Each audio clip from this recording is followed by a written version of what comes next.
Lending, whether to a farmer or to an agribusiness, shares many similarities with lending to other sectors, but due to the nature of agriculture, also has some significant differences. Banks and lenders need to be able to understand these differences so that they can design their products, monitoring, credit risk assessment, and repayment processes to account for them.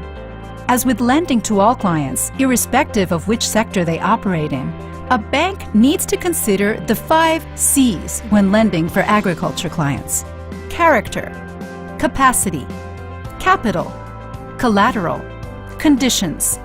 However, there are also other essential factors to consider, as agriculture deals with nature, and this may affect a client's ability to repay the loan.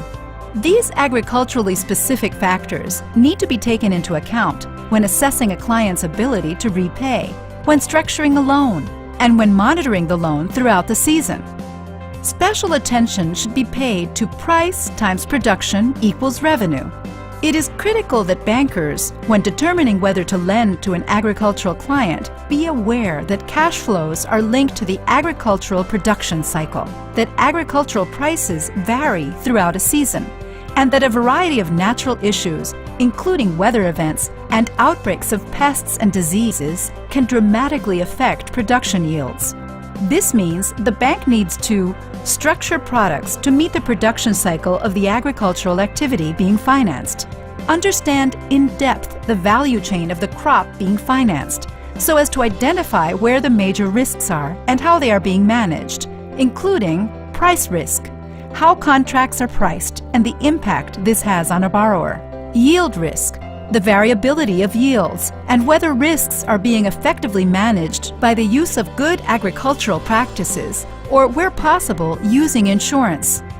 And develop a monitoring system to identify issues early on so that prompt corrective action can be taken.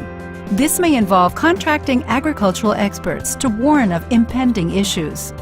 Lending to agriculture can be a great business, but it requires banks to understand the intricacies of agriculture and to develop appropriate processes, procedures, and products. This will ensure that lending is undertaken in a way that effectively takes into account agriculture-specific risks for the good of everyone.